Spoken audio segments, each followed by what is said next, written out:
마가복음 11장 1절부터 10절까지 우리 한 절 한 절씩 교독하시고 마지막 10절은 함께 읽겠습니다. 그들이 예루살렘에 가까이 와서 감람산 벳바게와 베다니에 이르렀을 때에 예수께서 제자 중 둘을 보내시며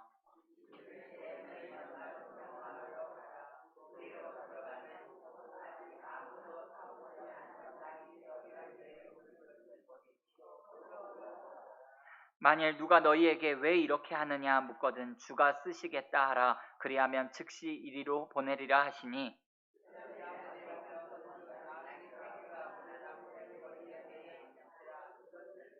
거기 서 있는 사람 중 어떤 이들이 이르되 나귀 새끼를 풀어 무엇 하려느냐 하매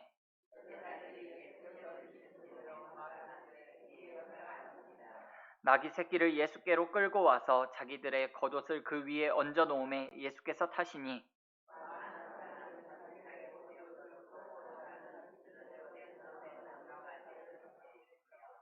앞에서 가고 뒤에서 따르는 자들이 소리 지르되 호산나 찬송하리로다 주의 이름으로 오시는 이여 찬송하리로다 오는 우리 조상의 다윗의 나라여 가장 높은 곳에서 호산나 하더라. 아멘. 기도하시겠습니다. 전능하신 우리 아버지 하나님, 은혜와 사랑을 감사드립니다. 새날 허락하여 주시고 생명 연장하여 주신 주님 감사를 드립니다. 우리의 호흡 다하는 그날까지 주님을 찬양하며 캄캄하고 어둡고 힘든 인생길 찬송하며 주의 손 붙잡고 가기를 원합니다. 오늘도 우리를 이 자리에 불러주셨사오니 하루를 기도하며 주님 말씀 붙잡고 시작하는 우리의 인생 가운데 더욱더 주님을 신뢰하는 믿음 주시고 우리에게 평강 주시기를 원하시는 그 하나님의 은혜와 평강이 우리 가운데 가득 차고 넘칠 수 있도록 은혜 위에 은혜를 더하여 주시옵소서. 오늘도 우리 가운데 말씀하시는 그 말씀 붙잡고 기도 제목 삼으며 나아가기를 원합니다. 부르짖으며 나아갈 때 살아계신 그 하나님 만나며 그 하나님을 간증하는 기적의 주인공들 다 되어질 수 있도록 주님 인도하여 주시옵소서. 내 주 아버지 하나님, 특별히 우리 은자교회 믿음의 권속들의 삶 가운데 손으로 경영하는 사업장들을 주님 손에 맡겨드립니다. 정말 어렵고 힘든 때를 보내고 있습니다. 아버지 하나님, 그 가운데 좋은 물건들이 연결되어지게 도와주시고 좋은 거래처들이 확보되어질 수 있도록 주님 은혜를 베풀어 주시옵소서. 먼 길 장거리 운행으로 수고하는 성도님들도 있습니다. 아버지 하나님, 운전대 붙잡아 주시고 오고 가는 모든 여정들 주께서 함께하여 주시고 주님과 동행함이 큰 기쁨이 있는 여정들 되어질 수 있도록 주님 은혜를 더하여 주시옵소서. 아버지 하나님, 또한 군문에 나가 있는 우리 자녀들이 있고 해외에 나가 있는 자녀들이 있습니다. 아버지 하나님, 그들의 출입을 지켜주시고 눈동자같이 보호하여 주시고 인도하여 주셔서 어느 곳에 있든지 하나님의 자녀임을 아버지 하나님 그들이 의식하며 당당하게 믿음으로 하루의 삶을 살아낼 수 있도록 은혜를 더하여 주시옵소서. 우리 또한 이곳에서 기도하는 것이 아버지 하나님 그들에게 힘이 되고 능력이 될 수 있도록 은혜를 베풀어 주시옵소서. 감사하며 예수님의 이름으로 축복하며 기도드립니다. 아멘. 아멘. 저는 오늘 읽으신 말씀을 중심으로 오늘 우리가 참으로 외쳐야 할 말, 이와 같은 제목으로 잠시 하나님의 말씀을 나누도록 하겠습니다.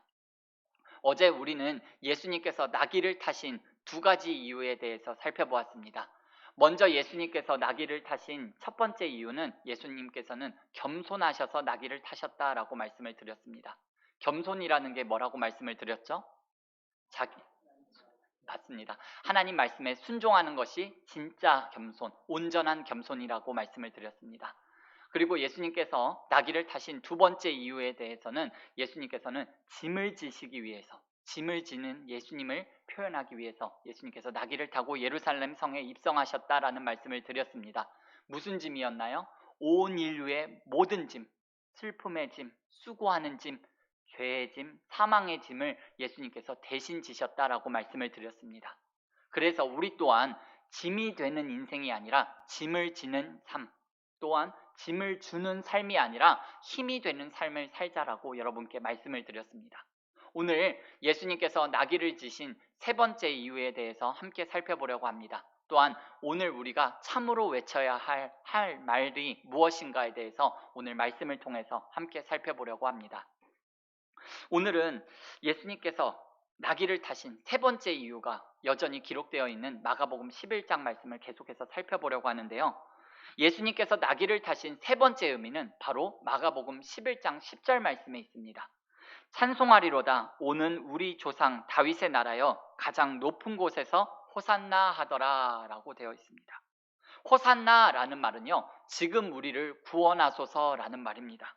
그런데 지금 이 말을 하고 있는 예루살렘 주민들은요, 이 사람들이 구원하소서라고 할 때 이 구원이라는 말이 저와 여러분들이 사용하는, 우리가 알고 있는 의미로 사용하는 구원이라는 말과 똑같은 의미일까요? 죄와 사망으로부터 구원해 달라는 의미로 이 사람들이 구원해 달라고 하는 걸까요? 그렇지가 않습니다. 뒤에서 말씀드리겠습니다만 이 사람들이 사용하고 있는 구원해 달라라는 이 말은요, 로마의 압제로부터 자신들을 구원해 달라라는 말입니다. 오늘 이 사람들이 예수님을 뭐라고 부르고 있나요? 오는 우리 조상의 다윗의 나라여 라고 말하고 있습니다. 예수님을 다윗의 나라라고 부릅니다. 다윗이라는 말은요, 이스라엘에서 왕을 가리킬 때 사용되는 말입니다. 마치 우리나라에서 세종이라고 말을 하면 대왕이라는 말이 떠오르는 것처럼 이스라엘 사람들에게 있어서 다윗이라는 말은 왕을 가리키는 말입니다.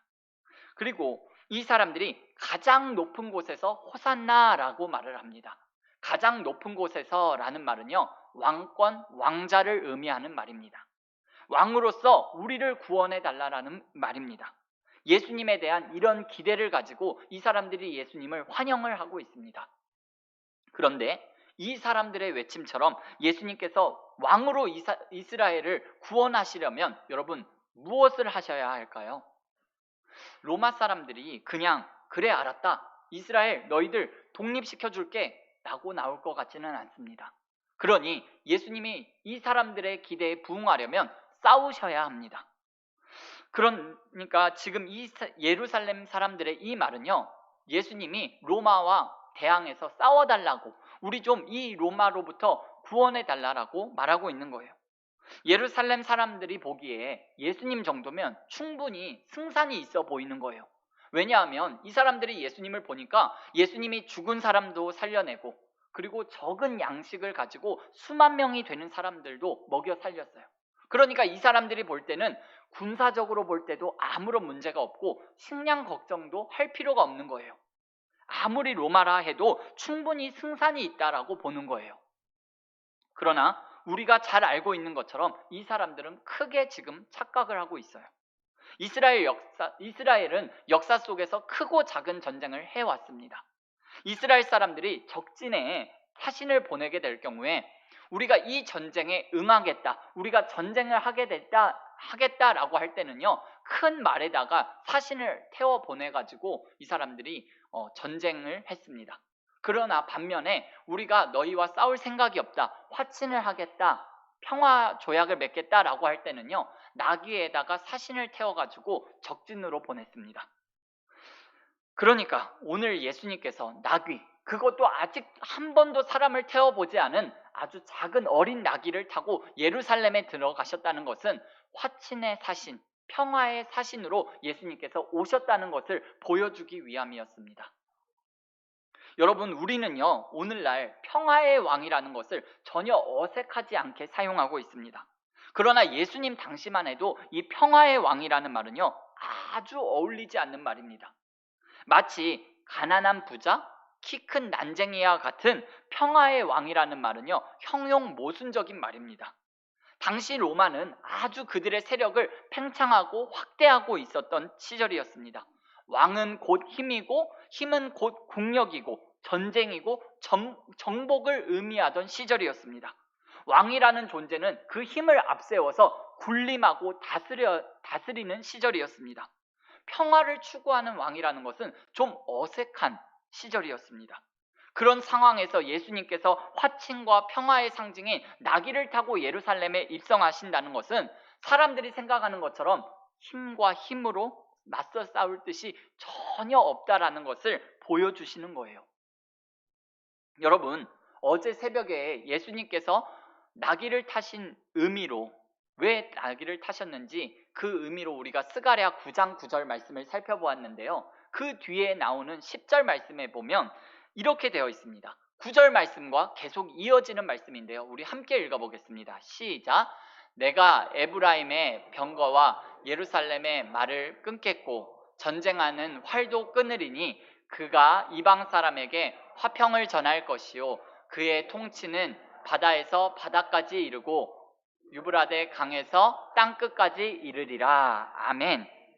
이 말씀을 보시면요, 나귀를 타고 겸손한 왕으로 오시는 예수님께서 일하시는 방식이 어떨 것이다 라는 것을 말하고 있습니다. 그가 이방 사람들에게 여러분 무엇을 전한다 라고 하고 있나요? 화평을 전할 것이다 라고 말하고 있습니다. 평화를 전한다라는 거예요. 스가랴의 예언서에서 이미 예수님께서 평화를 전할 거라고 예언하고 있습니다. 그런데 여러분, 예수님께서 전하시는 그 화평의 결과가 어떻게 되고 있나요? 실패로 끝이 났나요? 잘 먹혀 들어가지 않았나요? 그렇지 않습니다. 예수님께서 전한 그 화평은요, 그가 이방 사람에게 전한 화평을 전할 것이요 그의 통치는 바다에서 바다까지 유브라데 강에서 땅끝까지 이르리라 그랬습니다. 바다에서 바다, 강에서 땅끝까지라는 표현은요, 아주 넓은 지역을 의미하는 거예요. 전 지역, 사실 전 세계, 온 세상을 의미하는 거예요. 평화로 예수님께서 온 세상을 접수하신다는 의미예요. 따라서 오늘 예수님을 따르는 저와 여러분들의 삶 역시 예수님의 이런 마음, 예수님의 이런 모습을 많이 닮아야 합니다. 사실 우리는 어떤가요? 강대강. 어떤 누군가가 나에게 해코지하고 누군가가 나에게 잘못을 하면 몇 배, 몇십 배로 복수하려 하고 보복하려고 합니다. 그것은 예수님이 하신 방식이 아니고요. 예수님이 원하시는 마음도 아닙니다. 예수님은 무력으로 싸워서 우리를 구원하신 것이 아니라 예수님은 우리를 평화로, 자기 부인으로, 또한 절제로, 오래 참음으로, 인내로 온 인류를 구원해 주셨습니다. 따라서 예수님을 따라 사는 우리의 삶 역시 평화로, 오래 참음으로 다른 누군가를 품어줄 수 있는 삶을 살아가시기를 예수님의 이름으로 축원을 드립니다. 오늘 우리가 참으로 외쳐야 할 말이 있다라고 말씀을 드렸는데요. 그것은 바로 호산나입니다. 호산나. 예수님을 따르던 사람들이 예수님께 이렇게 외쳤습니다. 호산나, 우리를 구원하소서. 앞서 언급한 것처럼 호산나라는 말은요, 우리를 구원하소서라는 의미인데요. 이 말은 유대교 제사의식에서 자주 사용되었던 말이라고 합니다. 특별히 초막절에 사람들이 나뭇가지를 흔들면서 사용되었던 말이라고 하는데요. 이 외침은 왕에게 자비를 호소하는 의미였다라고 합니다. 이처럼 인간이 우리를 구원하소서라고 외칠 수밖에 없는 가장 큰 이유가 있습니다. 그것은 바로 인간은 자기 스스로를 구원해낼 수 없기 때문에 그렇습니다. 여러분, 구원은요, 우리 밖에서 옵니다. 우리는 우리 스스로를 구원할 수 없습니다. 그래서 기독교를 타력 구원 종교라고 합니다. 인간이 인간 스스로를 구원 못하는 것이 기독교가 인간을 바라보는 인간의 실존입니다. 그런데 세상 사람들은, 아니 세상은요, 이 말을 아주 싫어합니다. 아주 적대적으로 여깁니다. 그런 우리에 대해서 아주 강한 거부감을 드러냅니다. 이렇게 바라보는 것은 인간을 너무 무능력하게 비굴한 존재로 보는 것이 아니냐라고 그렇게 말을 합니다. 여러분 그런가요? 여러분도 느끼시나요? 기독교인들이, 저와 여러분들이 나는 아무것도 할 수가 없습니다. 나는 나를 구원할 수 없습니다. 하나님 나를 불쌍히 여겨주세요. 하나님 나를 구원해 주세요. 라고 이런 말을 하시면 여러분 굴욕감을 느끼시나요? 전혀 아니거든요. 그러니까 하나님 앞에서 인간의 무능함과 인간의 연약함을 인정하고 도움을 요청하는 사람이 여러분 비굴하고 무능력한 것이 아니라 이런 것을 비난하고는 사람이 교만하고 사실 무지한 거예요. 물고기 뱃속에 들어가 있던 요나가 여러분 하나님께 뭐라고 기도했는지 기억하시나요? 구원은 오직 여호와께 있나이다 라고 기도했습니다. 여러분, 이 세상 아무리 과학이 발달하고 물질 문명이 발달하고 우리가 살고 있는 이 세상이 아무리 풍요로운 시대가 되었다고 하더라도 세상은 물고기 뱃속과 똑같습니다. 냄새가 나고요. 캄캄하고요. 그리고 답답한 곳입니다. 이런 세상 속에서, 이런 물고기 뱃속과 같은 세상 속에서 저와 여러분들이 외쳐야 할 말, 바로 호산나입니다. 하나님, 나를 구원해 주소서입니다. 오늘도 이 새벽에 기도하실 때, 그리고 오늘도 세상 가운데 보냄을 받은 그 자리에서 만나는 크고 작은 문제들 가운데 여러분 이렇게 외치시길 바랍니다. 하나님, 나를 불쌍히 여겨주세요. 하나님, 나를 구원해 주세요. 하나님, 나를 도와주시옵소서 라고 외칠 수 있는 믿음의 사람들이 다 될 수 있기를 바랍니다. 말씀을 마무리하겠습니다. 평화의 왕으로 오신 예수님처럼 평화를 전하는, 평화의 복음을 신을 신고 화평케 하는 자로 살아가는 저와 여러분들의 삶이 다 될 수 있기를 바랍니다. 또한 오늘의 한날의 삶 가운데 만나는 크고 작은 문제들 가운데 더욱더 주님을 의지하시고 도울 힘이 없는 인생을 의지하며 살아가는 것이 아니라 주님 도와주시옵소서, 주님 나를 불쌍히 여겨 주시옵소서, 주님 나를 구원하여 주시옵소서 라고 믿음의 고백, 우리가 해야 할, 참으로 해야 할 이 한마디를 외치며 살아가시는 저와 여러분들의 삶이 다 되실 수 있기를 예수님의 이름으로 축복합니다. 기도하시겠습니다.